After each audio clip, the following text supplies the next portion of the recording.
So yeah, homie outed me. I have a kid. I gotta talk about it now. I have a 6-year-old, she's 6, currently going through a custody battle.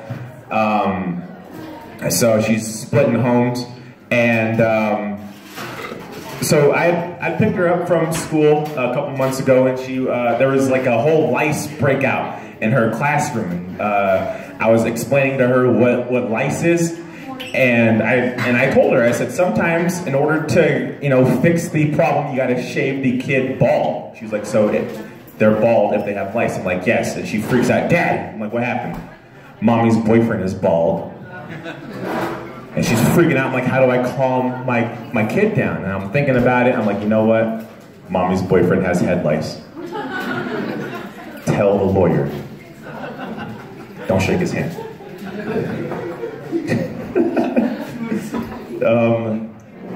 Let's see. A little bit about me from New York. Yeah, nice. Upstate. I'm from upstate. But moved here when I what? Schenectady. Yeah, nice. Schenectady in the house. What? We got only person I know from Schenectady is Mickey Rourke, and I don't want to claim him. But so I moved here when I was 5 and didn't know anything about like race or ethnicity. Just me. And my mom's Navajo, so she took me to that part where they all are. And first day of school, these kids start calling me this word, and I'm like, I'm thinking like, okay, it's my first day. It means new kid. It actually is the Navajo equivalent of the N-word. I didn't know this. I'm like, it has to be new kid, right? Like, it's my first day. You're like, okay, that's what's up. Like, it starts catching on. Teachers call me this word. Bus driver called me this word. I get home and my mom's right there waiting. Hey, sonny boy, how was your first day? I'm like, Mom, it was awesome. I got my own nickname. She's like, well, what was it? I was like, and I told her. She's like, ah! I'm like, no, Mom, you don't understand. No, Jamar, you don't understand. It's a bad word for black people. I'm like, well, I don't know why they would call me that. So she had to take me, she sat me down. The whole vibe was like, she was telling me I was adopted.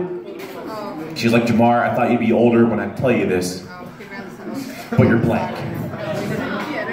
Yeah, I was heartbroken. I was like, how did this happen? Change me back.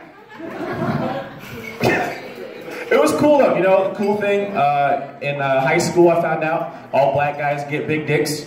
That's what's up. Found out that I'll be getting mine when I turn 30. I think that's what they had said. That's what they told me. That's what my dad told me. I got my girlfriend here with me.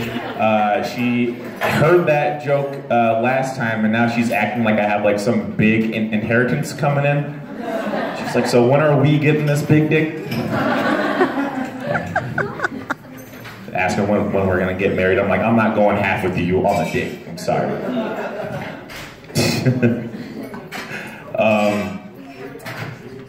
Shit. People ask me, so I grew up in a Mormon town, and people, there's like a population of like 3 black people in that town, and people ask me, they don't like see us too often. They're like what was it, like how is it being black? That's a question that I heard a lot. Like I woke up one day and I was like, oh shit! Or I was like the one white dude who drew the short stick. Like, okay, we need you to figure out how their chicken tastes so good. We're gonna need you to go undercover. Fuck. I gotta change my hair too? Are you serious? A little bit more about me. I was a bedwetter growing up. Shout out all the bedwetters. Yes, nice. New York is a bedwetter. All right. Yeah, and like my parents had me film like I was the only one with this issue. They're like, plenty of 7-year-olds waking up in dry beds, and we gotta deal with you, Jamar. I was like, okay, so they got tired of dealing with me. They sent me off to this detox camp. It was pretty much like juvie for bedwetters. That's like the one place where the top bunk really matters. Yeah. It didn't help me though. It just taught me how to be a better bedwetter, you know. So I got out, like I was fresh out, you know, and I was good for a few years. I relapsed, and I had just got my 5-year chip. Ended up peeing on my brother. He had, well, okay, so my dad would threaten him, and he's like, yo, you mess up one more time in school, we're gonna make you sleep in the bed with Jamar tonight. Yeah, so, fell off the wagon. But it was good, I was cured. One night I was sleeping, and I heard, psst. Psst. Hello? Hey man, who's this? This is your bed. What do you want? I'm gonna let you know. You piss on me one more time, I'm gonna whoop your ass. Real talk. After some therapy, me and my therapist realized that it was my dad who had just slid under my bed. He's talking shit to me like the whole night. I actually have not peed since then. A little bit more about me. I was in an accidental pregnancy. Shout out all the oops babies. He's doing shout outs all around. Nice. All right. Cool. I don't know. Yeah. So I'm like, I just found this out. You know, like growing up, I thought it was normal having my birthday and my parents' anniversary in the same month. You know, it's just like, yeah, you know, I do get a happy birthday / anniversary cake. Like technically it is my anniversary. You know, I'm at Chuck E. Cheese like playing, and my parents are over in the ball pit trying to recapture their magic. Like, all right. But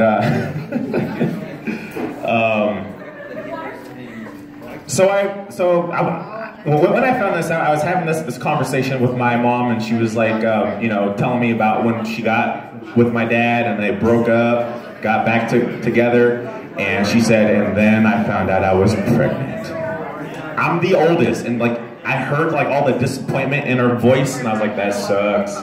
Well, hold up, what? And I was talking to my dad about like the whole naming process when it came to the kids, you know, and I was like, well, how did I get my name? He was like, yo, you know, I was just chilling. I was like, oh shit, that'd be dope. Let's do it. Bam. My brother's name is Jordan. And I'm like, well, how did he get his name? And he's like, you know, I meditated, I went hiking. I drank from the holy spring water for a week. When I came back down, God blessed me with this name, and therefore his name was Jordan. I did not get any prayer when I was born. Like the only prayer that happened with me was that my mom was praying that she wasn't pregnant, and my dad was praying that it wasn't his. And so, bam, here I am. Bam. I don't know how much time I have left. I got 1 minute. Okay, I'm gonna end with this. I recently met a girl. By met a girl, I mean I had a waitress.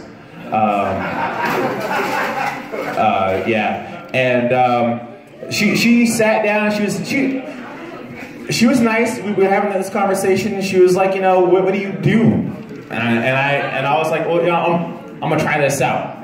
I'm a comedian. She's like, oh, so are you just in town for the night? Or I'm like, you know, I'm local. And she said, so you're unemployed, right? I was like, no, I got a job, I get paid. She's like, so do you get paid for these gigs? I'm like, no, still working up through these ranks, you know, I'm almost there, but you know, no. She's like, so you just go up there and you just talk? She's pushing buttons. Yes. And I'm like, no, I make people laugh. She's like, oh, well, make me laugh. I'm like, all right, what's the difference between Amy Winehouse and Jack Daniels? She's like, I don't know. I said, Jack Daniels comes alive when you add Coke. Yeah, thank you. Yeah, so she leaves. It's like, yes. She comes back with 3 more girls. Tell another one. I was like, oh, damn. Yes, she was challenging me. So I look her in her eyes, I'm like, you know, I would tell you a dick joke, but it might be too long for you. Yes. And then she hit me with that's funny, I had a pussy joke for you, but you would never get it. Yeah, hey, my name is Jamal, up and all that good. I'm your host, Adam. Yeah.